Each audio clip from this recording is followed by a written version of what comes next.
Why medieval Europe banned pointy shoes.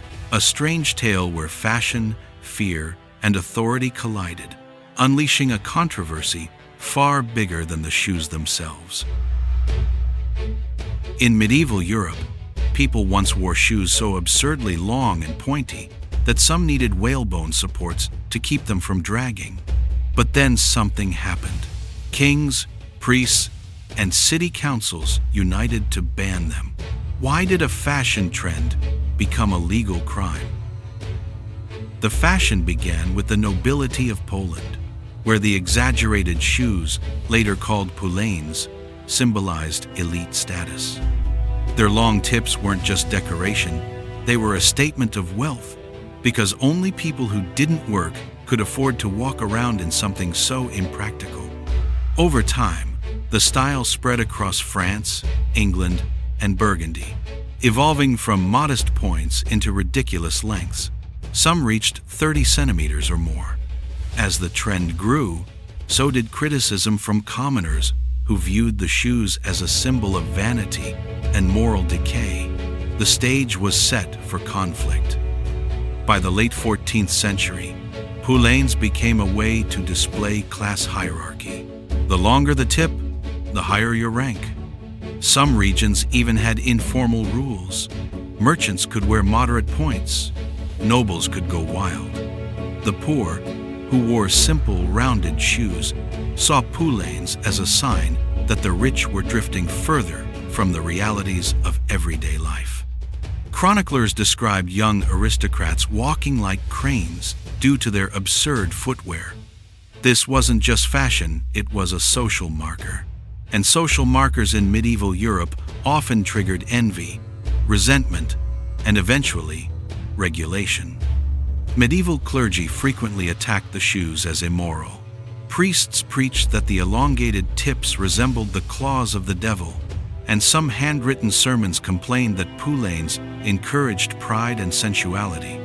During funerals, monks sometimes cut off the long tips of the deceased's shoes so they wouldn't offend God in death.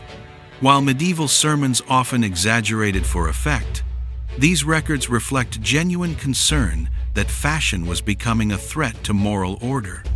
The louder the church protested, the more the shoes became a symbol of rebellion, especially among young men eager to challenge tradition. The fashion reached its peak during the reign of King Edward III and his successor, Richard II. English chronicles reveal increasing frustration among city leaders who saw poulaines as a public nuisance. They weren't just silly, they slowed people down, caused traffic jams in narrow streets, and made workers useless on the job. In 1363, the English crown introduced sumptuary laws aimed at curbing extravagant clothing, including extreme shoe lengths. Although not fully effective, these laws marked the first official attempt to control the trend. Still, nobles kept pushing boundaries, leading to harsher rules later. The Duchy of Burgundy, known for its luxurious court culture, pushed poulaine fashion to extremes. The Burgundian elite competed to wear the longest, sharpest tips, sometimes stuffing them with moss or wire for support. But officials noticed real hazards. Riders couldn't mount horses, people tripped, and soldiers literally could not run. The Burgundian government responded with some of the strictest regulations recorded, banning shoe tips longer than 2 inches for most citizens. Only high-ranking nobles were exempt. This move signaled a severe shift. When fashion threatened safety and military readiness, authorities acted decisively. For medieval workers, poulaines were a disaster. Shoemakers complained that customers requested tips so long they had to reinforce them with whalebone, raising prices. Farmers and laborers couldn't wear them at all. Anyone doing physical work needed mobility. Chronicles describe apprentices tripping, couriers falling off horses, and young nobles getting stuck in doorways. In crowded festivals, people stepped on one another's shoe tips, tearing or bending them. These physical inconveniences fed the growing belief that extreme footwear violated the principles of common sense and public safety.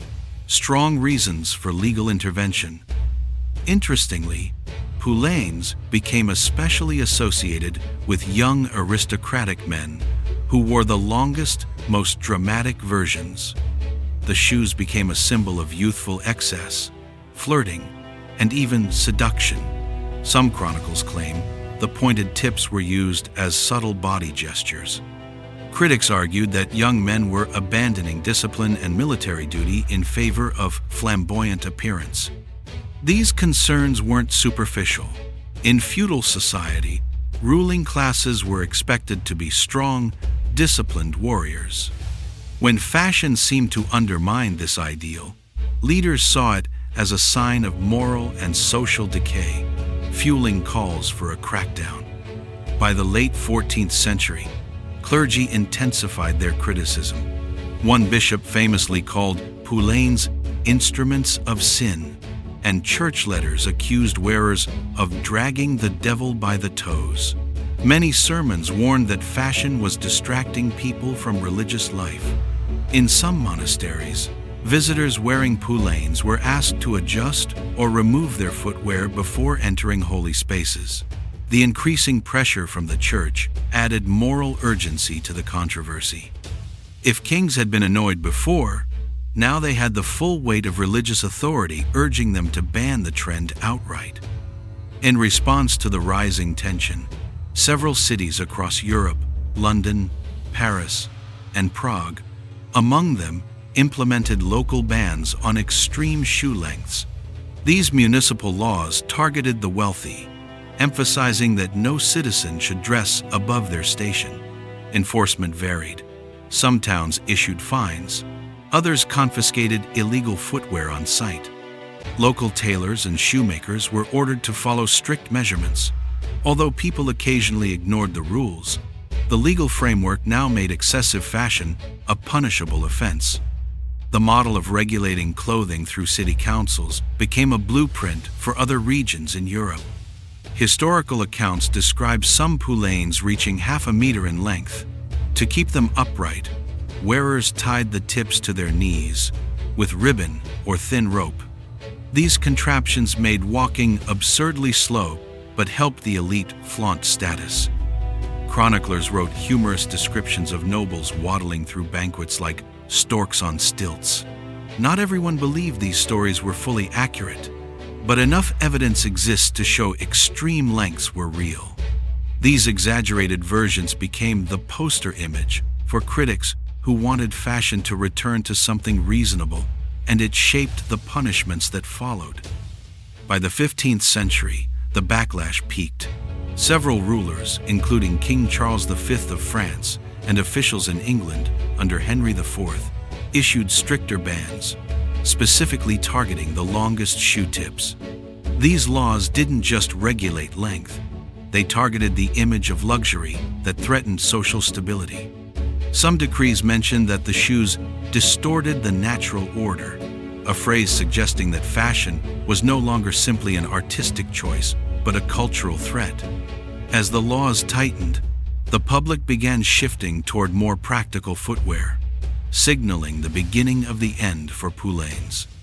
With laws tightening, shoemakers across Europe had to change their craft quickly. Workshops that once specialized in extravagant tips now produced shorter, sturdier shoes. Some shoemakers complained publicly, record show guild members arguing that strict laws threatened their business, but others adapted creatively, offering elegant but legal alternatives. Many artisans used the shift to introduce rounded toe designs, which soon became a fashionable middle ground. Ironically, it was the ban that sparked a wave of innovation. As more people adopted the new styles, the era of the wild poulain quietly slipped into history. The campaign against poulaines wasn't just about shoes, it revealed deeper anxieties about social order, morality, and identity. Clothing in medieval Europe communicated rank, wealth, and duty. Exaggerated shoes blurred those boundaries, letting young nobles flaunt excess while the church preached humility. For rulers, cracking down on Poulain fashion was a way to control the image of the state and reinforce hierarchy. In many ways, the ban mirrored the broader tension between tradition and individual expression, a theme that appears repeatedly in fashion history. By the mid-1400s, long, pointed shoes were rapidly falling out of favor. The new trend, the duckbill shoe, wide at the front, became fashionable across courts and cities. Compared to the absurd lengths of Poulains, duckbills were practical, sturdy, and felt refreshingly modern. Historians argue this shift reflected a changing attitude toward practicality in everyday dress. Europe was transitioning from the medieval mindset to something more Renaissance-oriented, valuing function alongside beauty. The Poulain ban played a role in accelerating this transformation, pushing society toward a more balanced approach to clothing. As with most fashion bans, not everyone complied. Some nobles secretly continued wearing moderate points, especially at private gatherings. City guards occasionally reported catching young men trying to sneak illegal shoes into festivals. However, the cultural pressure had shifted. Extreme Poulains no longer symbolized status but stubbornness. Even chroniclers who once mocked commoners now described the pointy shoe craze as a strange phase Europe had outgrown. Compliance slowly increased, not by fear of punishment, but because fashion itself had moved on. Centuries later, archaeologists found surviving examples of Poulains in London, Prague, and Gdansk, confirming many of the extreme descriptions. Some shoes even preserve their internal reinforcements, like whalebone or wood slats. Museum curators today display them as examples of how fashion can push the limits of practicality. Historians now view the Poulain ban as one of Europe's earliest attempts at fashion regulation, shedding light on medieval society's values and insecurities. These artifacts let us see the medieval world not just as kings in battles, but as people obsessed, just like us, with style. The Poulain ban succeeded because it didn't rely solely on punishment. It combined social pressure, religious criticism, and changing taste. By the time laws tightened, many elites had already grown tired of the extreme look. When fashion shifts naturally, regulations become easier to enforce. The ban simply accelerated a trend already in motion. It's a reminder that laws about personal style rarely work unless the public is ready to move on. In medieval Europe, the absurdity of half-meter shoe tips made that shift almost inevitable. Today, Poulains are a quirky footnote in history, but they shaped how societies define the boundaries between fashion, morality, and law. Modern debates about extravagant clothing, luxury goods, or even school uniforms echo the same medieval concerns. Where does personal freedom end and social responsibility begin?